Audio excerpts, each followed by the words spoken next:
ಸ್ನೇಹಿತರೆ ನಮಸ್ಕಾರ. ಇವತ್ತು ರಾಜ್ಯ ಬಜೆಟ್ ಮಂಡನೆ. ಹೌದು ಸ್ನೇಹಿತರೆ, ಎಲ್ಲರೂ ಕೂಡ ನಿರೀಕ್ಷೆ ಇಟ್ಟಿದ್ದಾರೆ. ರೈತರಿಗೆ ಏನಾದರೂ ಕೊಡ್ತಾರೆ, ರೈತರಿಗೆ ಏನಾದರೂ ಈಗಾಗಲೇ ಸಮಸ್ಯೆಗಳಿದ್ದಾವೆ, ಅದಕ್ಕೆ ಪರಿಹಾರವನ್ನು ಕೊಡ್ತಾರೆ. ಅದರಲ್ಲಿ ಮುಖ್ಯವಾಗಿ ಬೆಳೆ ಹಾನಿ ವಿಮೆ ಕೂಡ ಕೊಡ್ತಾ ಇತ್ತು. ಅದರ ಜೊತೆಗೇನೆ ಸಾಲ ಮನ್ನಾ ಆಗತ್ತಾ ಅನ್ನುವಂತಹ ಪ್ರಶ್ನೆಗಳು ಕೂಡ ಇಲ್ಲಿ ಉಂಟಾಗಿದೆ.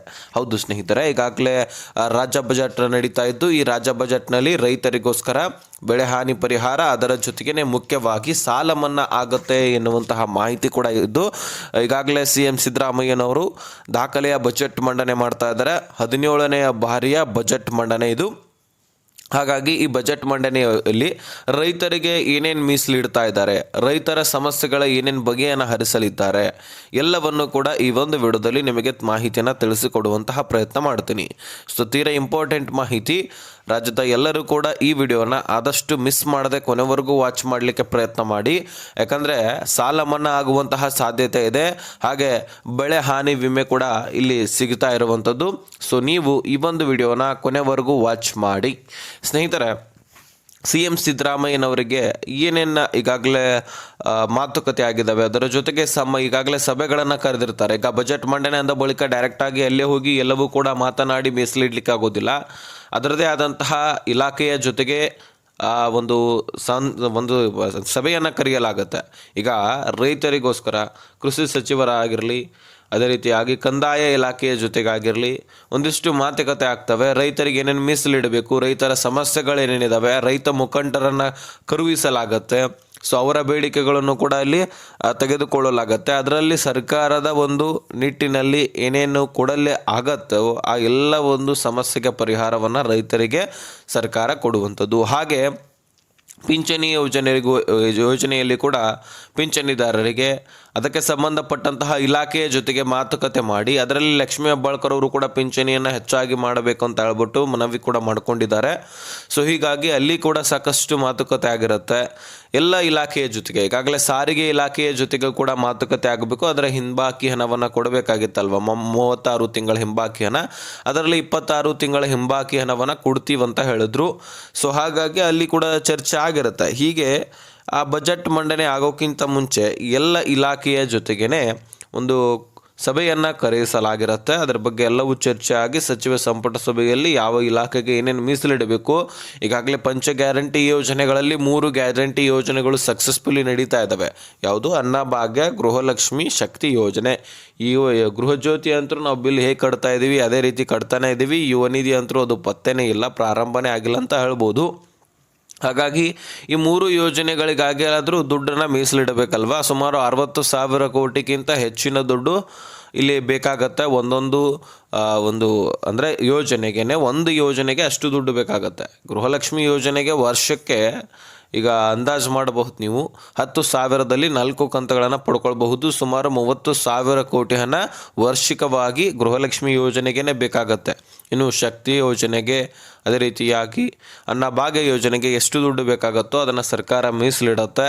ಹಾಗಾಗಿ ಅದರೆಲ್ಲದರ ಬಗ್ಗೆ ಚರ್ಚೆ ಆಗೈತೆ. ಹಾಗಾದರೆ ರಾಜ್ಯ ಸರ್ಕಾರದಲ್ಲಿ ಈಗ ರೈತರಿಗೆ ಏನು ಮೀಸಲಿಟ್ಟರು, ಏನು ಮಾತುಕತೆ ಆಗಿದೆ ಅಂತ ಹೇಳಿದ್ರೆ, ವಿವಿಧ ಪರ ಸಂಘಟನೆಗಳಿಂದ ಸಭೆ ನಡೆಸಲಾಗಿರುತ್ತೆ. ಅದರಲ್ಲಿ ರೈತರಿಗೋಸ್ಕರನೂ ಕೂಡ ಏನು ನೆರವು ನೀಡಬೇಕು, ಏನು ಸಹಾಯ ನೀಡಬೇಕು, ಏನು ಬೇಡಿಕೆಗಳಿದ್ದಾವೆ, ಅದಕ್ಕೆ ಏನು ಸಂಬಂಧಪಟ್ಟಂತಹ ಸಭೆಯಲ್ಲಿ ಏನು ಮಾತುಕತೆ ಮಾಡಬೇಕು, ಅದೆಲ್ಲದರ ಬಗ್ಗೆನೂ ಕೂಡ ರೈತ ಮುಖಂಡರ ಜೊತೆಗೆ ಚರ್ಚೆ ಆಗಿದೆ ಅಂತೆ.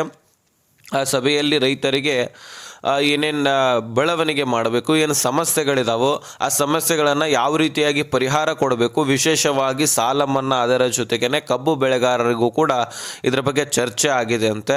ಸೊ ಹಾಗಾಗಿ ಈ ಬಜೆಟ್ ಮಂಡನೆಯಲ್ಲಿ ರೈತರಿಗಂತೂ ಭರ್ಜರಿ ಗುಡ್ ನ್ಯೂಸ್ ಇದೆ ಅಂತೆ. ಅಂದರೆ ವಿಶೇಷವಾಗಿ ಸಾಲ ಮನ್ನಾದ ಕಡೆಯೂ ಕೂಡ ಗಮನ ಹರಿಸಲಾಗಿದೆ ಅಂತೆ.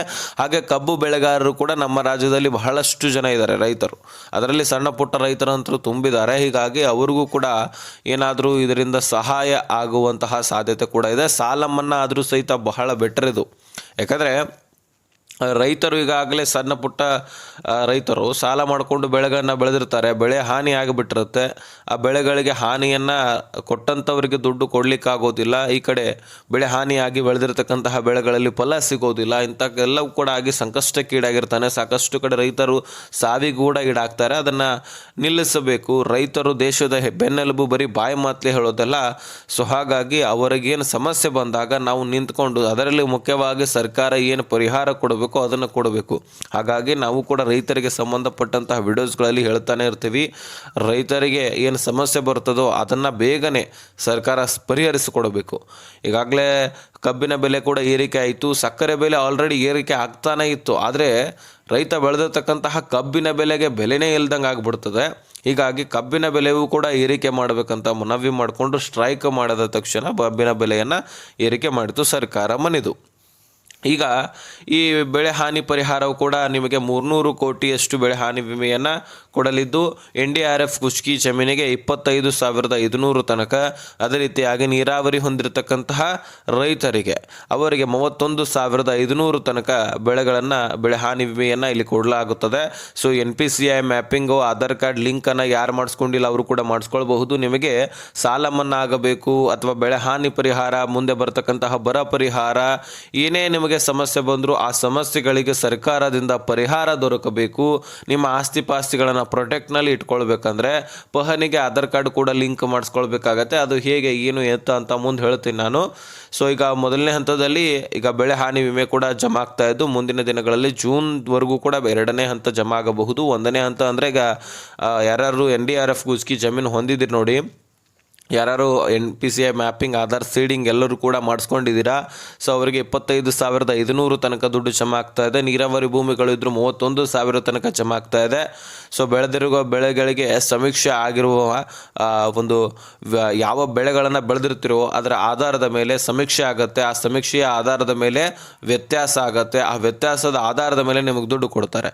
ಯಾವ ಬೆಳೆಗಳಿಗೆ ಎಷ್ಟು ಸರ್ಕಾರ ದುಡ್ಡನ್ನು ಕೊಡಬೇಕು ಅದು ನಿಮ್ಮ ಬೆಳೆಗಳ ಆಧಾರದ ಮೇಲೆ. ಅದೇ ರೀತಿಯಾಗಿ ನಿಮ್ಮ ಭೂಮಿ ಫಲವತ್ತತೆಯನ್ನು ಹೊಂದಿದೆಯಾ ಅಥವಾ ನೀರಾವರಿ ಭೂಮಿಯ ಇದೆಯಾ, ಸೊ ಅಲ್ಲಿ ಬೆಳೆದಿರ್ತಕ್ಕಂತಹ ಬೆಳೆಗಳಲ್ಲಿ ಹೆಚ್ಚಿನ ಫಲ ಸಿಗತ್ತಾ ಅಥವಾ ಇಲ್ವಾ, ಇದರೆಲ್ಲದರ ಬಗ್ಗೆ ಸಮೀಕ್ಷೆ ಆಗತ್ತೆ. ಆ ಸಮೀಕ್ಷೆಯಲ್ಲಿ ಏನು ಸರ್ಕಾರಕ್ಕೆ ಇನ್ಫಾರ್ಮೇಷನ್ ಹೋಗುತ್ತೋ ಅದರ ಆಧಾರದ ಮೇಲೆ ನಿಮಗೆ ದುಡ್ಡು ಕೊಡುವಂಥದ್ದು. ಹಿಂದಿನ ಕೂಡ ಈಗ ತಾಂತ್ರಿಕ ದೋಷ ಏನಾದರೂ ಸಂಭವಿಸಿದೆ ಆದರೆ ಗ್ರಾಮ ಲೆಕ್ಕಾಧಿಕಾರಿಗಳ ಹತ್ರನೂ ಕೂಡ ಭೇಟಿ ಕೊಡ್ಬೋದು ನೀವು. ಅದೇ ರೀತಿಯಾಗಿ ಸ್ನೇಹಿತರೆ, ಈಗ ಈ ಬೆಳೆಗಳನ್ನು ಬೆಳೆದಿರ್ತೀರಿ, ಎಲ್ಲವೂ ಕೂಡ ನಾಶ ಆಗಿರ್ತಾರೆ, ಬೆಳೆ ಹಾನಿ ಪರಿಹಾರ ಕೊಡ್ತಾ ಇದ್ದಾರೆ, ಆದರೆ ನಿಮ್ಮ ಖಾತೆಗಳಿಗೆ ಬರ್ತಾ ಇಲ್ಲ ಅಂದರೆ ನೀವು ಪಹಣಿಗೆ ಆಧಾರ್ ಕಾರ್ಡ್ ಲಿಂಕ್ ಮಾಡಿಸ್ಕೊಳ್ಳೋದು ಅತಿ ಅವಶ್ಯಕ. ನಿಮ್ಮ ಹತ್ತಿರದ ಗ್ರಾಮ ಪಂಚಾಯಿತಿಗಳಿಗೆ ಹೋಗಿ, ಗ್ರಾಮ ಲೆಕ್ಕಾಧಿಕಾರಿಗಳಿರ್ತಾರೆ, ಹಾಗೆ ಹೋಗಬೇಡಿ. ಒಂದು ಪಾಸ್ಪೋರ್ಟ್ ಸೈಜ್ ಫೋಟೋ, ಒಂದು ಮೊಬೈಲ್ ಸಂಖ್ಯೆ, ಒಂದು ಪಹಣಿ, ಆಧಾರ್ ಕಾರ್ಡ್ ಇವುಗಳನ್ನು ನೀವು ತೆಗೆದುಕೊಂಡು ಹೋದರೆ ಅವರು ಲಿಂಕ್ ಮಾಡಿಸಿ ಕೊಡ್ತಾರೆ. ನಿಮ್ಮ ತಾಲೂಕಿನಲ್ಲಿರ್ತಕ್ಕಂತಹ ಗ್ರಾಮ ಪಂಚಾಯಿತಿಗಳಿಗೆ ಹೋಗಿ ಲಿಂಕ್ ಮಾಡಿಸ್ಕೊಳ್ಬಹುದು. ಇನ್ನು ಸ್ನೇಹಿತರ, ಈ ಬೆಳೆ ಹಾನಿ ಪರಿಹಾರದ ಬಗ್ಗೆನೂ ಕೂಡ ತಿಳಿಸಿದ್ದೀನಿ. ಸಾಲ ಮನ್ನಾದ ಬಗ್ಗೆ ಇನ್ನು CM ಸಿದ್ದರಾಮಯ್ಯನವರೇ ಘೋಷಣೆ ಮಾಡಬೇಕು. ಸದ್ಯಕ್ಕೆ ನಡೀತಾ ಇದೆ ಬಜೆಟ್ ಮಂಡನೆ, ಕಾಯ್ದು ನೋಡೋಣ, ಓಕೆನಾ. ಸೊ ಏನಾದರೂ ಭರ್ಜರಿ ಗುಡ್ ನ್ಯೂಸ್ ಕೊಡುವಂತಹ ಸಾಧ್ಯತೆ ಕೂಡ ಇದೆ. 50-50 ಅಂತ ಹೇಳಬಹುದು. ಸೊ ನಾನಂತರೂ ಕೊಟ್ಟ ತಕ್ಷಣವೇ ಇನ್ಫಾರ್ಮೇಷನ್ ನಿಮಗೆ ಕೊಟ್ಟುಬಿಡ್ತೀನಿ. ಸೊ ನಿಮಗೆ ಗುಡ್ ನ್ಯೂಸನ್ನು ನಾನು ಒದಗಿಸಿ ಕೊಡ್ತೀನಿ, ಓಕೆನಾ. ಸೊ ಇದಿಷ್ಟು ಇನ್ಫಾರ್ಮೇಷನ್ ಆಗಿತ್ತು. ಈ ವಿಷಯವನ್ನು ಆದಷ್ಟು ಎಲ್ಲ ರೈತರಿಗೆ ಶೇರ್ ಮಾಡಿ.